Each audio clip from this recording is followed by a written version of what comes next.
عمر رضی اللہ تعالیٰ عنہ روایت کرتے ہیں کہ زید بن سعنہ نامی ایک یہودی تھا جس کو حضور نے قرض دینا تھا۔ آقا کریم علیہ الصلوۃ والسلام دو جہاں کے مالک ہیں، لیکن حضور کا فقر اختیاری تھا۔ آقا کریم علیہ السلام کے گھر میں بسا اوقات کتنے دن چولہا نہیں جلا کرتا تھا۔ حضور ادھار لے کر کے لوگوں کی مصیبتوں کو بھی دور کرتے، اور گھر کا چولہا بھی بعض اوقات ادھار لے کے گرم کرنا پڑتا۔ اعلیٰ حضرت فرماتے ہیں مال کے کونین ہیں گو پاس کچھ رکھتے نہیں، دو جہاں کی نعمتیں ہیں ان کے خالی ہاتھ میں۔ تو کہتے ہیں کہ ایک دن حضور علیہ السلام کی خدمت میں ایک شخص حاضر ہوا جس کا نام زید بن سعنہ ہے اور یہودی ہے، اور اس نے حضور علیہ السلام سے قرض کا تقاضا کیا، لیکن تقاضا اتنے سخت انداز سے کیا کہ اس نے حضور علیہ السلام کی قمیص کو پکڑ کے کھینچا بھی۔ تو حضرت عمر رضی اللہ تعالیٰ عنہ نے جب دیکھا تو بڑے گھور کے اس کی جانب دیکھا اور اس کو پیچھے ہٹاتے ہوئے کہا کہ تجھے شرم نہیں آ رہی کہ اللہ کے رسول کے ساتھ کیسے سلوک کر رہا ہے اور میں تیرے سامنے موجود ہوں؟ تو حضرت نبی رحمت صلی اللہ علیہ وسلم نے حضرت عمر کو کہا عمر مجھے تجھ سے اس بات کی توقع نہیں تھی۔ ذرا غور کیجئے حضور علیہ السلام کی اس سیرت کے انداز کو۔ ایک شخص آ رہا ہے اور حضور سے سختی کر رہا ہے، ابھی حضور کو قرض لٹانے کی جو تاریخ ہے اس میں بھی 4 دن باقی رہتے ہیں اور وہ ناجائز سختی کر رہا ہے۔ حضرت عمر رضی اللہ تعالیٰ عنہ نے جب اس کو گھورا اور سختی کی تو حضور علیہ السلام نے فرمایا عمر مجھے تیرے سے اس بات کی توقع نہیں تھی، تمہارا کام تو یہ تھا کہ مجھے حسن ادا کی تلقین کرتے کہ اچھے انداز سے قرض واپس کرو، اور اس کو جو ہے وہ نرمی کی تلقین کرتے، اور پھر آقا کریم علیہ السلام نے فرمایا اس کا قرض ادا کر دو، اور اے عمر جو تم نے اس کو گھورا ہے اس کے بدلے میں 20 وسق زیادہ کھجوریں بھی تم اس کو دو گے۔ تو زید بن سعنہ نے جب حضور علیہ السلام کی اس سیرت اور اس کردار کو دیکھا اور حضرت عمر رضی اللہ تعالیٰ عنہ 20 وسق اس کو کھجوریں دے رہے تھے، تو اس نے حضرت عمر کو بتایا کہ میں یہودی ہوں اور میں نے تورات کے اندر نبی آخر الزماں کی شان اور عظمتوں کے بیان کو پڑھا ہے، یہ بات ابھی رہ گئی تھی، باقی ساری نشانیاں میں نے حضور میں دیکھ لی تھی، اب یہ نشانی رہ گئی تھی، آج میں نے یہ بھی دیکھ لی، اور پھر وہ حضور کی خدمت میں حاضر ہو کر اسلام کے دائرے میں داخل ہو کر حضور کا عبدی غلام بن۔ حضرت معاذ بن جبل رضی اللہ تعالیٰ عنہ فرماتے ہیں کہ ایک دن حضور گلی سے گزر رہے تھے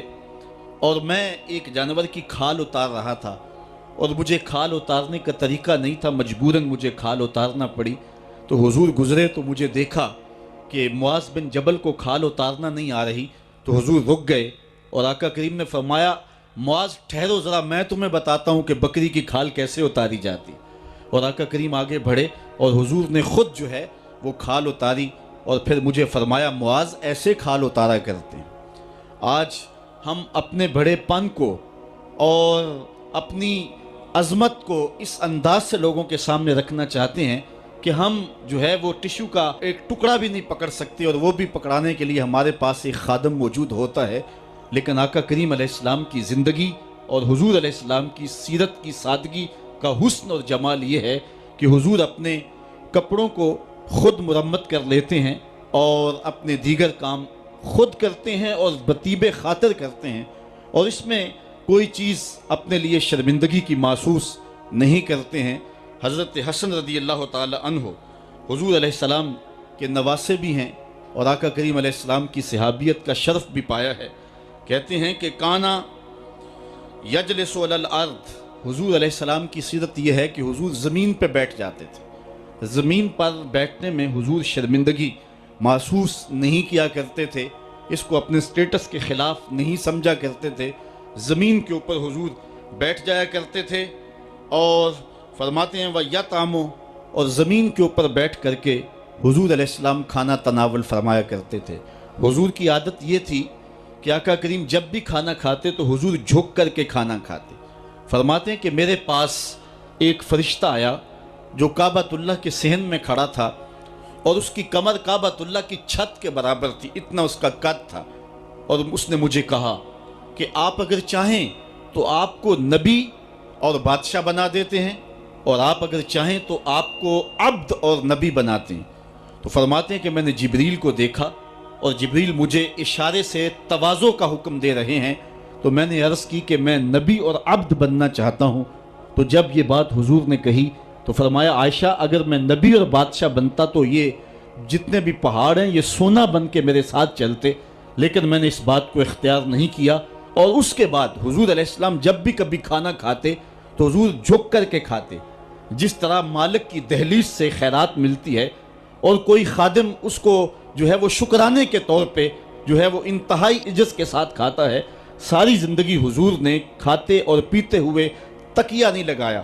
ہاتھ میں پلیٹ پکڑ کے اکڑ کے یا ٹہل کر کے یا جو ہے وہ بالکل سیدھے ہو کے نہیں، تھوڑا سا جھک کر کے بغیر تکیے کے حضور علیہ السلام کھانا کھانا پسند فرمایا کرتے تھے، اور فرماتے میں اس طرح کھاتا ہوں جس طرح بندے کھاتے ہیں، اور میں اس طرح بیٹھتا ہوں جس طرح اس کے عبد اور اس کے بندے بیٹھتے ہیں۔ یہ حضور علیہ السلام کا طریقہ ہے۔ ایک دن آقا کریم علیہ السلام ایک چٹان کے اوپر بیٹھے تھے اور حضور علیہ السلام قدید کھا رہے تھے۔ یہ خشک گوشت جو کر کے اس کو بعد میں جب پکایا جاتا ہے تو اس کو قدید کہتے ہیں، یا سرید تھی، حضور کھا رہے تھے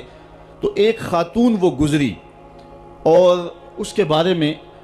اہل علم کہتے ہیں کہ وہ بڑی زبان دراز تھی اور وہ مردوں کو بھی ایسی ایسی باتیں کرتی کہ لوگ جو ہے وہ اس کی شر سے بچا کرتے تھے۔ تو اس نے کہا کہ آپ تو ایسے کھا رہے ہیں جس طرح کہ عبد کھاتے ہیں۔ تو حضور علیہ السلام نے فرمایا اگر میں عبد نہیں ہوں تو کون عبد ہے؟ فرمایا میں سب سے بڑا عبد ہوں۔ تو جب یہ بات سنی تو اس کے قدم رک گئے اور اس نے حضور علیہ السلام کی خدمت میں عرض کی کہ حضور آپ پھر اکیلے ہی کھا رہے ہیں، مجھے بھی کھلائیں۔ تو حضور نے ایک لقمہ اٹھایا، فرمایا لو تم بھی کھا لو۔ تو اس نے کہا یہ نہیں، بلکہ جو آپ کے منہ میں ہے میں وہ کھانا چاہتی ہوں۔ تو حضور علیہ السلام نے اپنے منہ کا نوالا نکال کر کے اس کے منہ میں ڈال دیا۔ تو کہتے ہیں کہ اس کے بعد کبھی بھی اس کی زبان پر کبھی فحش بات آئی نہیں تھی۔